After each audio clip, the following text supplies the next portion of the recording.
இப்போ நம்ம பார்க்க போகிறது என்ன அப்படின்னு பார்த்தீங்கன்னா, மூலகங்கள் எந்த மூலகங்களும் துடிப்பு இல்லை, அப்போ எப்படி அதை வந்து மைண்டில் வச்சுக்கணும் அப்படிங்கிறத பார்க்க போகிறோம். இப்போது முதல் பல்லம், அதாவது ரைட் ஹேண்ட் எடுத்துக்கிட்டோம் அப்படின்னா அதில் காற்று மூலகம். இப்போ அங்கே துடிப்பு இருக்கா இல்லையா அப்படின்னு செக் பண்ணுறோம் இல்லையா?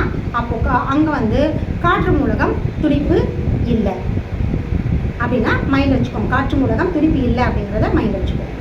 அடுத்தது நில மூலகத்தை செக் பண்ணுறீங்க, அங்கே துடிப்பு இருக்கா இல்லையா? ஆழத்தில் இறக்குறீங்க, விரலை இறக்கும்பொழுது உள்ளே இறக்கும்பொழுது அங்கே துடிப்பு தெரியலை அப்படிங்கும்போது நில மூலகம் துடிப்பு இல்லை அப்படின்னா அதையும் மைண்டில் வச்சுக்கோங்க. இப்போ காற்று நிலம் ரெண்டும் துடிப்பு இல்லை. இப்போ அடுத்தது நெருப்பு மூலகத்தை உள்ள ஆழமாக அழுத்தும் போது துடிப்பு தெரியுது.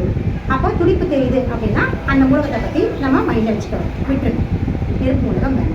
அப்போது இந்த இடத்துல நெருப்பு மூலகம் இந்த இடத்துல தெரிஞ்சிருச்சு அப்படின்னா ரெண்டு நெருப்பில் ஏதாவது ஒன்றுத்த துடிப்பு தெரிஞ்சால் கூட போதுமானது தான். ரெண்டுத்துலேயுமே துடிப்பு தெரியணுன்ற அவசியம் இல்லை. ஒன்றுத்த தெரிஞ்சிருச்சு அப்படின்னா விட்டுடலாம். அப்படி ஒன்றுத்த தெரியல, முதல்ல நீங்கள் ரைட் ஹேண்ட் பார்க்கும்பொழுது துடிப்பு தெரியல அப்படின்னா லெஃப்ட் ஹேண்டில் இருக்கிற நெருப்பு மூலகத்தை நீங்கள் கண்டிப்பாக பார்க்கணும். அப்படி ரைட் ஹேண்டில் தெரிஞ்சிருச்சுன்னா லெஃப்ட் ஹேண்டில் பார்க்கலாம், பார்க்காம இருக்கலாம், ஒன்றும் தவறு இல்லை. ரெண்டுத்துலேயுமே எந்த தவறு இல்லை. அடுத்தது மரம் மூலகமாக நீங்கள் அழுத்துறீங்க, ஆழமாக அழுத்துறீங்க, துடிப்பு நல்லா தெரியுது. ஸோ இப்போ மரம் மூலகமும் தேவையில்லை. அடுத்தது நீர் மூலகத்தை ஆழமாக அழுத்துறீங்க, விரல் நல்லா உள்ளே போகுது, செஞ்சுட்டா அங்கே போகும்போது துடிப்பு நல்லா தெரியுது.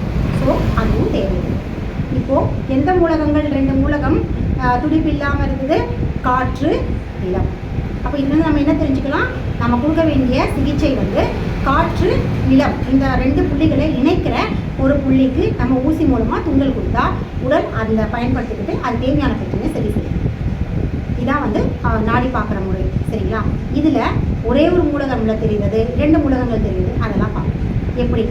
இப்போது இந்த 6 அமைவிடங்களில் ஒரு மூலகத்தில் மட்டும் துடிப்பு தெரியல அப்படின்றத எப்படி வரும்? காற்று மூலகம் மட்டும் தெரியல அப்படின்னா காற்று மூலகத்துடைய தெரியல அப்படின்னா அதுதான் சிகிச்சைக்கான புள்ளி. காற்று மூலகம் அதோடைய என்ன புள்ளி தெரியுமோ அதுக்கான சிகிச்சை. ஸோ ஒற்றை மூலக சீர்கேடு அப்படின்னு சொல்லுவாங்க. அதாவது சீர்கேடு அப்படிங்கிற ஒரு வார்த்தையை பற்றி ஏற்கனவே சொல்லியிருக்கேன். சீர்கேடுன்றதை விட அந்த இடத்துல அது இம்பேலன்ஸாக இருக்குங்கிறத ஒரு அறிவுறுத்துகிற ஒரு விஷயம். நமக்கான பயன்பாடு தான், உடலுக்கானது இல்லை, நமக்கான ஒரு வார்த்தை பயன்பாடு தான், தவிர வேறு ஒன்றும் கிடையாது. அப்போது ஒற்றை மூலக சீர்கேடு அப்படின்னும்போது காற்று, நிலம், நீர், நெருப்பு, மரம் இதில் எதில் வேணாலும் துடிப்பு இல்லாமல் ஏதாவது ஒன்றுல துடிப்பு இல்லாமல் இருக்கிறது பேர் ஒற்றை மூலக சீர்கேடு. இரட்டை மூலக சீர்கேடு அப்படின்னா ரெண்டு மூலகம் ஏதாவது ரெண்டு. இப்போ நான் சொன்னேன் இல்லையா, காற்று நிலம், அப்புறம் காற்று நெருப்பு, காற்று மரம், காற்று நீர். அதே மாதிரி நிலம் நெருப்பு, நிலம் மரம், நிலம் நீர். அதே மாதிரி நெருப்பு மரம், நெருப்பு நீர், சரிங்களா? அதே மாதிரி மரம் நீர், சரிங்களா? அவ்வளோதான். நீர் அப்படின்னும் பொழுது ஒற்றை மூலக சீர்கேடு, புரியுதுங்களா? இப்படி ரெண்டாக வரும். இதில் நான் வந்து குறைச்சிட்டே வந்தேனே. எப்படி குறைச்சிட்டே வந்தேன்னா, முன்னாடி நம்ம பார்க்கும்போது இப்போ காற்று மரம் அப்படின்னு சொல்லும்போதே மரம் காற்று ரெண்டுமே ஒன்று தானே. மரம் காற்றாக இருந்தாலும் சரி, காற்று மரமாக இருந்தாலும் ஒன்று தானே. அதனால இரட்டை மூலக சீர்கேடு. இப்போ மும்மூலக சீர்கேடு அப்படின்னு வரும்பொழுது காற்று நிலம் நெருப்பு, காற்று நிலம் மரம், காற்று நிலம் நீர், இந்த மாதிரி 3 வரும். அப்புறம் நிலம் நெருப்பு மரம், நிலம் நெருப்பு நீர், இந்த மாதிரி 3 மூலகங்களும் சில நேரங்களில் துடிப்பு இல்லாமல் இருக்கும். துடிப்பு இல்லாமல் இருக்குது, எந்தெந்த மூலகங்களில் துடிப்பு இல்லையோ அப்போ அது ஒற்றை ஒன்னே ஒன்றுத்தை மட்டும் துடிப்பு இல்லைனா ஒற்றை. 2 மூலகங்களில் துடிப்பு இல்லை அப்படின்னா இரட்டை மூலக சீர்கேடு. 3 மூலகங்களில் துடிப்பு இல்லை அப்படின்னா 3 மூலக சீர்கேடு. 4 மூலகங்களில் துடிப்பு இல்லை அப்படின்னா 4 மூலக சீர்கேடு.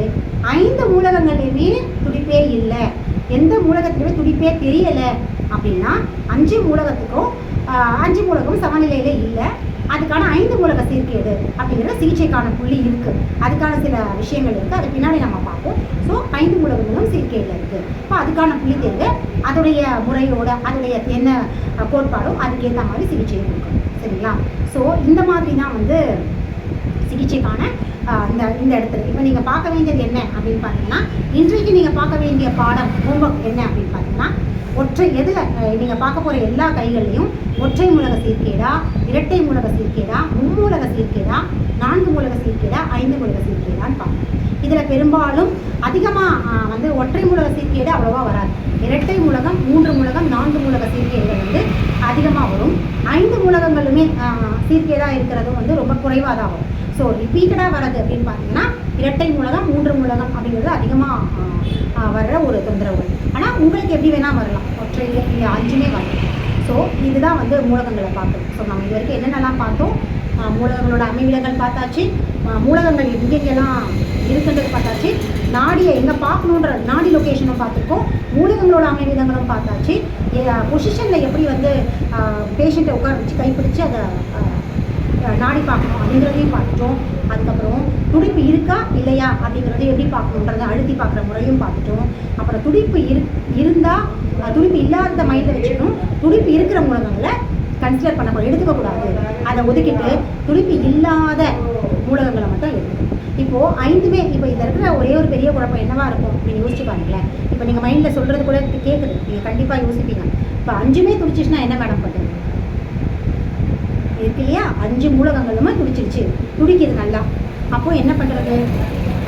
இதை பற்றி அடுத்த நாளைக்கு காணொலியில் இப்போதைக்கு இந்த டவுட் அப்படி நீங்கள் பார்க்குற பேஷண்ட்டில் யாருக்காவது 5 மூலகங்களுமே துடிக்குது, எதுவுமே வந்து சீர்கேடே இல்லை அப்படின்னு அதாவது இப்போ நீங்கள் இந்த டிஃப்ரென்ஸ் புரிஞ்சுக்கலாம். சீர்கேடுன்ற வார்த்தையை ஏன் பயன்படுத்தக்கூடாது?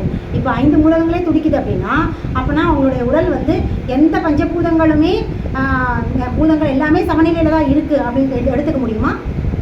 அவர் எல்லாத்துலேயுமே சமநிலையோடு இருக்காது, கிடையவே கிடையாது. அப்போ என்ன அர்த்தம்? அவருக்கு வேற மாதிரி அதை வந்து அதை வந்து நம்ம நாளைக்கு அதை பற்றி டிஸ்கஸ் பண்ணுவோம். அப்போ இந்த இடத்துல நமக்கு வந்து சீர்கேடு அப்படிங்கிற வார்த்தைக்கான அர்த்தம் என்ன புரிஞ்சுதா? புள்ளித்தேர்வு. புள்ளித்தேர்வு நமக்கு உடலுக்கு என்ன ஆற்றல் தேவையோ அதை தான் இந்த மூலகங்களுடைய துடிப்பு நமக்கு அறிவுறுத்துது, துடிப்பு இன்மை வந்து நமக்கு அறிவுறுத்துது. இதில் பேலன்ஸ், இம்பேலன்ஸ், அப்புறம் இந்த துடிப்பை வச்சுக்கிட்டு நம்ம ஆரோக்கியத்தை கணிக்கிறது, இது எல்லாமே தவறான ஒரு விஷயம். துடிப்பு இல்லாதவங்கெல்லாம் வந்து மூலகங்களை பாதித்து அவங்களுக்கு மோசமான நோய்கள் இருக்கிறதா நீங்கள் நினைக்கிறதும் தவறான விஷயம். துடிப்பு எல்லாமே துடிக்கிறவங்களுக்கு எந்த பிரச்சனையும் இல்லை, அவங்க எல்லா மூலங்களும் ஆரோக்கியமாக இருக்குது, சமநிலையோடு இருக்குது, அவங்க வந்து ரொம்ப ஆரோக்கியமானவங்க அப்படின்னு நீங்கள் முன்முடிவு கொடுக்குறதும் தவறான விஷயம். எல்லாமே தவறான விஷயங்கள். உடல் ஒவ்வொரு நிமிஷமும் ஏதாவது ஒரு அறிகுறி, அதாவது மூலக சமநிலையை உடலுடைய தேவையை வந்து அறிவுறுத்திட்டே தான் இருக்கும், தேவையை கேட்டுகிட்டே தான் இருக்கும். 100% ஆரோக்கியம் அப்படிங்கிறது இந்த பிரபஞ்சத்தில் யாருமே கிடையாது. ஒவ்வொரு நிமிஷமும் நமக்குள்ள கழிவுகளுடைய தேக்கமும் கழிவுகள் வெளியேற்றமும் நடந்துகிட்டே தான் இருக்கும். இது உடலுடைய என்ன சொல்கிறது, சுழற்சி முறை, உடலுடைய கட்டமைப்பு. சரிங்களா? ஸோ நாடியை பார்த்துட்டு நீங்கள் தேவையில்லாத முன் அனுமானங்கள், முன் கணிப்புகளில் சிக்கிக்க வேண்டாம். சரிங்களா? நாடி பார்க்குறது எதுக்கு? புள்ளி தேர்வுக்காக மட்டும்தான், சிகிச்சை கொடுக்குற புள்ளி தேர்வுக்காக மட்டும்தான் அப்படிங்கிற ஒரே ஒரு விஷயத்தை மட்டும் மைண்டில் வச்சுட்டு நாடியை பாருங்கள். நாளைக்கு எதை பற்றி பார்க்க போகிறோம்? இன்றைக்கி எல்லா மூலகங்கள், எந்தெந்த மூலகங்கள் சீர்கேடு அடைஞ்சிருக்கு அப்படிங்கிற ப்ராக்டிஸ் பண்ணுங்கள். நாளைக்கு எல்லா மூலகங்களுமே துடிப்பு இருந்தால், எல்லா மூலகத்துலேயுமே துடிப்பு இருந்தால் என்ன மாதிரி, என்ன அணுகணும் அப்படிங்கிறத, எப்படி நம்ம அதை எடுத்துக்கணும், என்ன செய்யணுன்ற 2ஆம் நிலை நாடி பார்த்தல் விஷயத்தை நாளைக்கு தொடர்ந்து நம்ம நாடி பார்த்தல் முறையை பற்றி